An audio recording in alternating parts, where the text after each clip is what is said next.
வணக்கம். இன்று உருளைக்கிழங்கு வடை சுட போகிறேன்.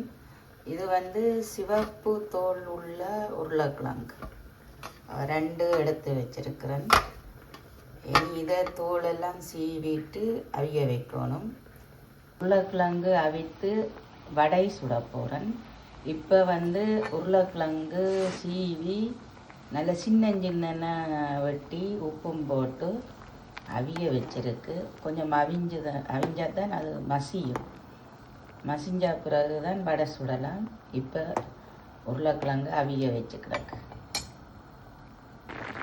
உருளைக்கிழங்கு அவிஞ்சு வந்துட்டுது. இதில் நிப்பாட்டி போட்டு தண்ணியை வடித்து வைப்போம். இப்போ உருளைக்கிழங்கு நல்லா அவிஞ்சு வடிய விட்டுருக்கு. இது வடிஞ்சு தண்டாத்தான் வடை சுட நல்லா இருக்கும். அவித்த உருளைக்கிழங்கு தண்ணி வடிய விட்டேன்னா இப்போ நல்ல வடிவாக தண்ணி வடிஞ்சிருக்கு. ஒரு பாத்திரத்தில் நான் இதை போட்டிருக்கிறேன். போட்டு இந்த உரலால் மெதுவாக இடிக்கிறேன். இடித்தா மசிஞ்சிடும். இதுக்கு பிறகு தேவையான பொருட்களை போடலாம்.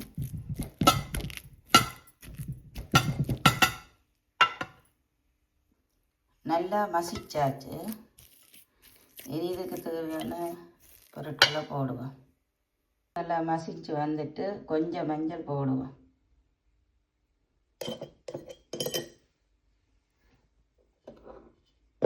இதோடு சேர்த்து வெங்காயம், மிளகு, சீரகம், ஓமம், இடித்த மிளகாத்தூள், சீரகம், சின்ன சீரகம், பெருஞ்சீரகம், காய விட்ட கருவேப்பிலை, உள்ளி இடித்து தோலோடு கொஞ்சம் சேர்த்துருக்கிறேன். இது வெங்காயம். இது எல்லாத்தையும் இப்போ தேவையான வெங்காயம், மிளகு எல்லாம் சேர்த்து போடுறேன். இதோடு 1 கப் ரவை சேர்க்கிறேன்.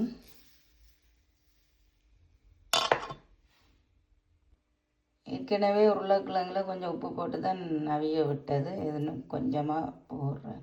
அப்புறம் காணாட்டிக்கு பார்த்து போடலாம். எல்லாம் சேர்த்தாச்சு. இதோடு சேர்த்து அரிசியுமா வெள்ளை அரிசியுமா எடுக்கிறேன்.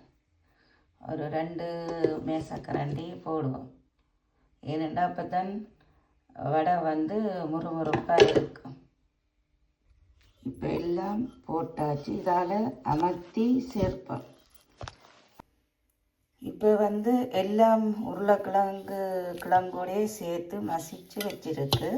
ஆனால் தண்ணி விடையில. ஏன்னா உருளைக்கிழங்குன்ற ஈரம் இருக்குத்தானேங்க, அதோடையே சேர்த்து குழைச்ச உடனே உப்பும் போட்டு குழைச்ச உடனே அந்த ஈரத்தன்மை இருக்கிறது. இனி நாங்கள் இதை இப்படி எண்ணெய் கொஞ்சம் போட்டு பிடிச்சா வடை செய்ய சுகமாக இருக்கும்.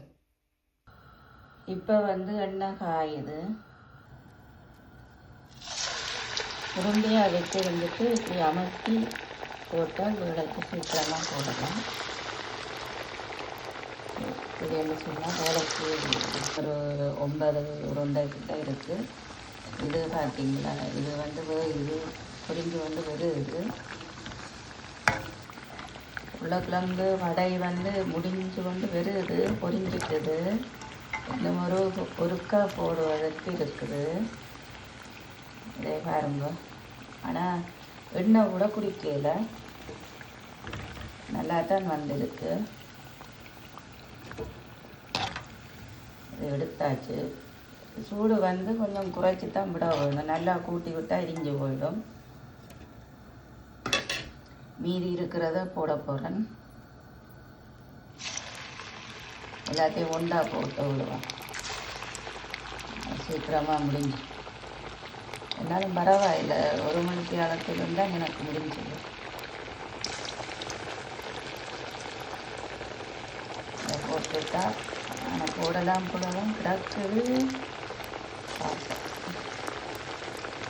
ஒட்டாதபடியாக பொரும்பாக பொரிய கொஞ்சம் இதாக வந்துருந்தானே, அதால் அது வந்துடும் சரியாக வந்துடும். இதோட இது முடியுது. இப்போ உருளைக்கிழங்கு வடை செய்து முடிஞ்சுது. பாருங்க நல்ல அழகாக வந்திருக்கு. என்ன டிசைனாக இருக்குது, கலராக இருக்குது. ஒரு சொட்டு மஞ்சள்லாம் போட்டது, ஆனால் உருளைக்கிழங்கு மஞ்சள் தானே, அப்போ நல்ல கலராக இருக்குது. இதோ நான் டொமேட்டோ சோஸோடு எடுத்தேன். டொமேட்டோ சோஸோடு தான் சாப்பிட்டு பார்க்க போகிறேன். இதில் கொஞ்சம் பிரித்து வச்சிருக்கு, ஏனெண்டா சுடுவது பாருங்க, சத்தம் கேட்குதுன்னா.